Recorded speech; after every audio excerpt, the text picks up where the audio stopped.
Fortuner सफ़ेद गाड़ी थी जिसके पीछे स्कॉर्पियो गाड़ी लगी हुई थी और उससे लगातार फायर किया जा रहा था। गाड़ियां अब हवा की तरफ बहुत तेज थी दोनों। आगे वाले पे गोलियां चलाते हुए आए, व्हाइट रंग की कार पे, काली वाली जो पीछे थे जिसमें नंबर नहीं थे वो फरार हो गए। उत्तराखंड की राजधानी जो कभी अपनी शांति और अपने सुकून के लिए जानी जाती थी, वहां अब दिन दहाड़े हत्याएं और गैंग वॉर आम होती चली जा रही हैं, जिसने कानून व्यवस्था और शहर की बढ़ती हुई क्लब कल्चर पर बड़े सवाल खड़े कर दिए हैं। मामला है बीते सोमवार का। सुबह करीब 6:30 बजे जब पूरा शहर जागी रहा था, तब दो गाड़ियों, एक सफेद फॉर्च्यूनर दिल्ली नंबर और एक बिना नंबर की काली स्कॉर्पियो सड़क पर तेज रफ्तार से दौड़ रही थी। चश्मदीदों के मुताबिक स्कॉर्पियो सवार लगातार आगे चल रही फॉर्च्यूनर पर फायरिंग कर रहे थे। इस बीच मॉर्निंग वॉक पर निकले रिटायर्ड ब्रिगेडियर वीके जोशी इस क्रॉस फायरिंग की चपेट में आ गए। एक गोली उनके सीने पार निकल गई, जिससे इलाज के दौरान उनकी दुखद मृत्यु हो गई। शुरुआती जांच में इसे रोड रेज बताया जा रहा था, लेकिन घटना की गहराई कुछ और इशारा कर रही है। पुलिस के मुताबिक यह विवाद जेनजी क्लब से शुरू हुआ था। विवाद इतना बड़ा कि स्कॉर्पियो सवारों ने फॉर्च्यूनर को रोकने के लिए उसके टायर पर गोलियां चलाई, जिससे फॉर्च्यूनर अनियंत्रित होकर एक पेड़ से जा टकराई।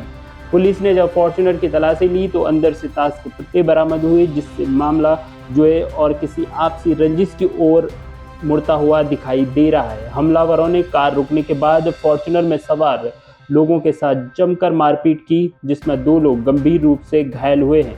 इस घटना ने स्थानीय निवासियों में भारी रोष पैदा कर दिया है। लोगों का कहना है कि सुबह 7 बजे तक क्लबों का खुला रहना और सड़कों पर बिना नंबर की गाड़ियों का घूमना पुलिस की विफलता को दर्शाता है। 6:35 की घटना थी वो। हाँ, अच्छा। क्या हुआ था, मतलब किस तरह का मंजर था? मंजर ये था कि मैं लड़की को कॉलेज छोड़ने जा रहा था। अच्छा। मैंने देखा कि यहाँ पर जो 2 गाड़ियाँ बड़ी तेजी से ऊपर से भागती आ रही थी, तो मैं उनको देख के किनारे हो गया। मैंने कहा यार ये तो बड़ा खतरनाक चल रहा था, किसी को मारेंगे ये।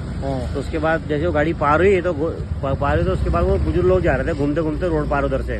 तो उसमें से साइड वाले अंकल जी को अचानक से वो खड़े हो गए कुछ सेकंड के लिए। अब मुझे लगा यार नहीं क्या, उसके बाद वो खड़े होते होते नीचे मुर्शिद होकर गिर गए। हमको लगा शायद बेहोश हो गए या कुछ हो गया। उसके बाद तो पास जाके देखा, उनको थोड़ा हिला डुलाया तो कुछ सेकंड बाद उनके यहाँ से राइट साइड से उनके ब्लड आना शुरू हो गया। तब पता लगा उनके गोली लगी। फिर किसी गाड़ी वालों को हाथ दिया, रोका, फिर उनको मैच छुड़वाया।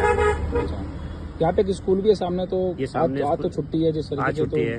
क्या नाम, तो यहाँ तो बहुत बुरा हाल है, यहाँ तो बहुत ही बुरा हाल है। हाँ। जो बच्चे होते हैं, बच्चे सुबह रोड पे आते हैं, सबके मैं रोज जाता था, ब्लॉग बनाता था। मैंने बच्चों को बोला फुटबॉल खेलने के लिए, सबकी लाइन लगा देते जितने बच्चे आते रोड पे आए। द्वारा हमारे को पूरी जानकारी मिली थी कि घटना हुई है। इस घटना के बाद हम वहाँ मौके पर पहुंचे थे। बाबा जी, क्या घटना हुई थी और सुबह सुबह क्या आपको सूचना जी? सुबह ये 6:40 के आसपास मुझे सूचना मिली कि कर्मचारी जो हमारे नगर निगम में सफाई के लिए आते हैं, उनसे ये सूचना मिली कि भैया यहाँ पे जो जोड़ी प्राइमरी पाठशाला है, यहाँ पर कुछ 2 गाड़ियाँ हैं, फॉर्च्यूनर और स्कॉर्पियो, यहाँ पर लगातार फायरिंग और लाठी डंडे सरिया चल रहे हैं, जो कि एक दूसरे पे मार पिटाई कर रहे हैं और गोलियाँ चल रहे हैं।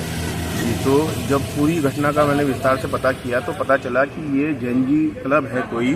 तो यहाँ से लगभग 5-6 किलोमीटर ऊपर जो सिनोला की तरफ से ये तेज़ रफ्तार में गाड़ियाँ, रात को कोई मामला हुआ होगा तो वो विवाद को लेकर तो वो गाड़ियाँ तेज़ रफ्तार से आ रही थी और लगातार स्कॉर्पियो गाड़ी से सूचना पे मिला और जो कैमरे से जो बरामद हुई है वीडियो, क्योंकि लगातार वो फायर कर रहा था और एक गोली जो जाकर है जो हमारे आदरणीय मुकेश कुमार ब्रिगेडियर सर थे, उनके सीने पे जाके लगी, जिनमें वो जिसके बाद उनके साथियों ने उनको, जो मॉर्निंग वॉक पर थे, तो उसके बाद उनको तत्काल हॉस्पिटल भेजा गया, मैक्स हॉस्पिटल, जहाँ पे डॉक्टरों ने उन्हें मृत घोषित कर दिया। और आकर जो आज उत्तराखंड की जो हालत है तो आज बहुत गंभीर है। इसमें सरकार खासकर राजधानी लगातार इन वारदातों को अंजाम दिए जा रहे हैं, जो हमारे पहाड़ी क्षेत्र के लोग हैं उन पर ये जो बाहरी क्षेत्र जो प्रदेश से जो आ रहे हैं, तो वो इस कांड को लगातार अंजाम दे रहे हैं। तो इसके बारे में सरकार को सोचना चाहिए